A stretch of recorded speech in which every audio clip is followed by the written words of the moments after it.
Eu sou a Tati Loyola e sejam muito bem-vindos para mais um vídeo. Se vocês estão vendo um botão vermelho aqui intocado, e sim, eu vou começar com esse papo chato de novo, é porque vocês ainda não estão inscritos aqui no canal, então por favor, gente, se inscreva. Vocês vão receber conteúdos muito divertidos, vão dar risada, vão aprender alguma coisa e também vão conseguir me ensinar. Inclusive, eu aprendi muitas coisas com os comentários de vocês, então por favor, deixe sua contribuição aqui nos comentários, eu adoro confabular com vocês. E se vocês têm um drama pessoal, uma crise existencial ou mesmo uma curiosidade para me contar, que inclusive o vídeo de hoje é sobre isso, me mande todo esse material maravilhoso em labiafeminina@gmail.com. E não se esquece de me seguir nas redes sociais em @TatianaVieiraLoyola pra gente ter um contato mais estreito por lá. E a primeira curiosidade de hoje, gente, sem mais delongas, é sobre a fofoca. Nem sempre a fofoca ela carregou esse simbolismo, essa carga negativa que tem hoje, porque hoje as pessoas encaram a fofoca como uma coisa bastante negativa, né? Como uma coisa que prejudica muito as pessoas, mas nem sempre foi assim. Eu preciso dizer pra vocês que é por volta da Idade Média e isso foi crescendo com o passar dos anos e acredito que tenha acontecido um pouco antes. Mas os primeiros registros de fato de quando a fofoca, vamos dizer assim, nasceu, veio à luz, foi por volta da Idade Média, onde as populações elas se deslocavam, né, com muita frequência de uma cidade para outra e levavam muitas luas para fazer isso, porque afinal eles iam caminhando, carregando toda a bagagem que eles tinham acumulado ao longo dos anos junto com eles. E era muito comum que nas tendas as mulheres ficassem em um setor e os homens em outro. As mulheres sempre estavam ali cuidando das crianças, cuidando dos afazeres domésticos, do corte de costura, e os homens da caça, da agricultura, enfim, era uma divisão de tarefas, vamos dizer assim. Mais ou menos como a gente conhece hoje, apesar de a gente ter passado por uma questão toda de modernidade. Hoje a mulher ela consegue migrar para outros setores, assim como os homens também. E foi dado o nome de fofoca àquelas conversas que as mulheres tinham na tenda enquanto cozinhavam, cuidavam dos filhos e faziam qualquer outra atividade. Então a fofoca nada mais era do que uma conversa entre mulheres.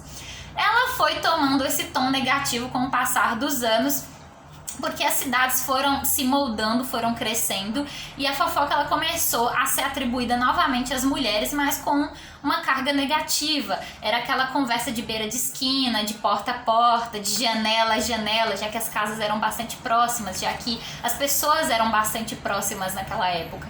Então ela foi tomando esses contornos negativos com o passar dos anos por causa dessa questão envolvendo mulheres, dessas conversas envolvendo mulheres. Só que as pessoas esqueciam que os homens também tinham suas conversas, mas essa é a origem da palavra fofoca. E se vocês querem saber, existe a fofoca do bem também, existem muitas fofocas que levam informações e que podem ajudar pessoas. Então vamos ali saber equilibrar a origem das palavras, o sentido verdadeiro das coisas, e fofoca faz bem se você fizer ela da forma certa.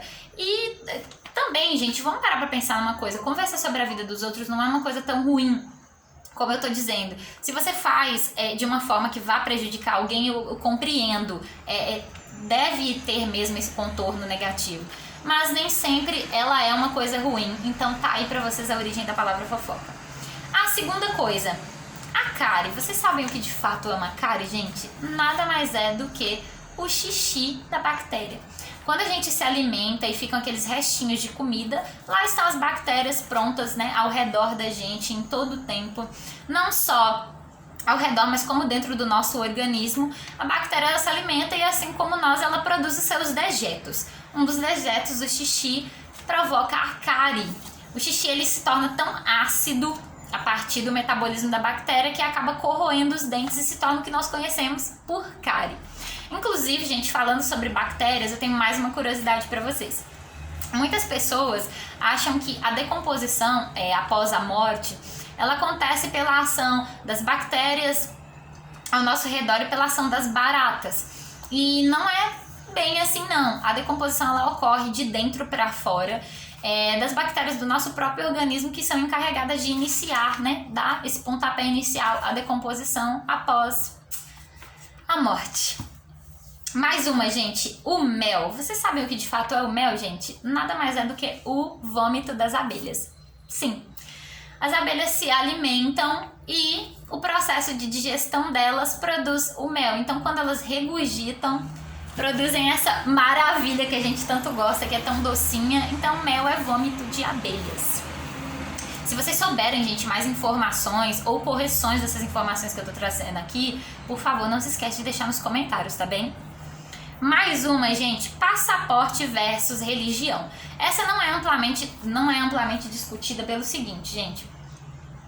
Existe toda uma questão de que o Estado em si sempre quis empurrar o cristianismo goela abaixo das pessoas. Você pode ver essas marcas desde que o Brasil foi descoberto, por exemplo. O cristianismo ele tinha que ser empurrado goela abaixo nos índios. Então, isso não mudou tanto, não é amplamente discutido, porque o Estado ele não quer te passar a imagem de que você é obrigado a nada, nem mesmo a ter uma religião, mas vocês sabiam que se vocês forem tirar um passaporte e não declararem que tem uma religião, se vocês assinalarem aquela opção, não tenho religião, a chance de você ter o passaporte negado é muito maior? Então, é como se indiretamente, implicitamente, as autoridades te estimulassem a fazer a escolha de ter uma religião. E como eu sempre falo, gente, religião não tem nada a ver com fé. Eu quero deixar isso aqui bem claro. É uma opinião polêmica, mas eu gosto de trazer polêmica mesmo, porque isso estimula vocês a deixarem bastante comentários aqui. E agora vamos para as últimas curiosidades, que brasileiro ele não é só inteligente com memes, ele também trouxe grandes descobertas para o mundo.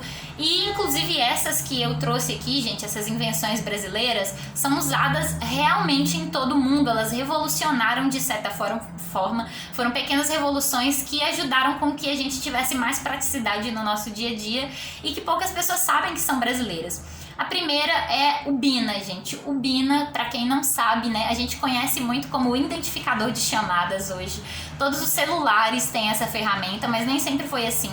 Isso era uma coisa do uma coisa dos telefones mais antigos.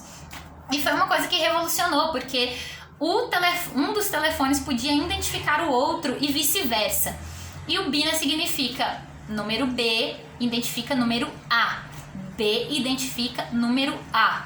Então foi uma invenção de um brasileiro que infelizmente lutou a vida inteira para conseguir, né, receber por essa invenção, mas não conseguiu.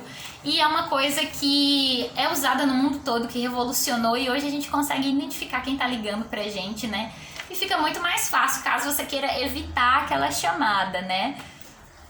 Outra coisa, gente, escorredor de arroz foi criado por uma brasileira que já estava cansada de ver os canos da casa dela entupidos, então ela criou um mecanismo, né, um utensílio de cozinha que conseguisse fazer com que você lavasse o seu arroz com mais facilidade. Inclusive, os nutricionistas dizem que não é adequado lavar o arroz, gente, que você joga uma grande parte dos nutrientes fora. Eu aqui, inclusive, na minha casa, eu lavo o arroz, mas a água a gente separa para lavar o rosto, porque é cheio de nutrientes. Então, essa foi mais uma das invenções maravilhosas de brasileiros. O próximo é a radiografia. Gente, por que o brasileiro ainda não ganhou um Nobel de Medicina? A radiografia foi criada também por um brasileiro e foi uma coisa que revolucionou toda uma questão médica e que, infelizmente, nós temos aí um plot twist na história. Apesar de ele ter revolucionado a questão da medicina, da radiografia, de identificação de doenças pulmonares, infelizmente o criador ele faleceu por consumo de cigarro. A gente entende porque na época em que a radiografia foi criada, não existiam tantas informações acerca dos malefícios do cigarro. Inclusive, nessa época, o cigarro era moda. Quem fumava era chique, era sofisticado. Mas, enfim, gente, radiografia foi criada por brasileiro também. Soro antiofídico. Essa eu acho que uma grande parte das pessoas sabe, mas para quem tá chegando novo aí nas informações inexploradas na internet, soro antiofídico também foi criado por um brasileiro que percebeu que através do veneno de muitos animais peçonhentos era possível tratar a picada que você sofria. E aí tá mais uma invenção maravilhosa que revolucionou o mundo e que foi responsável por salvar muitas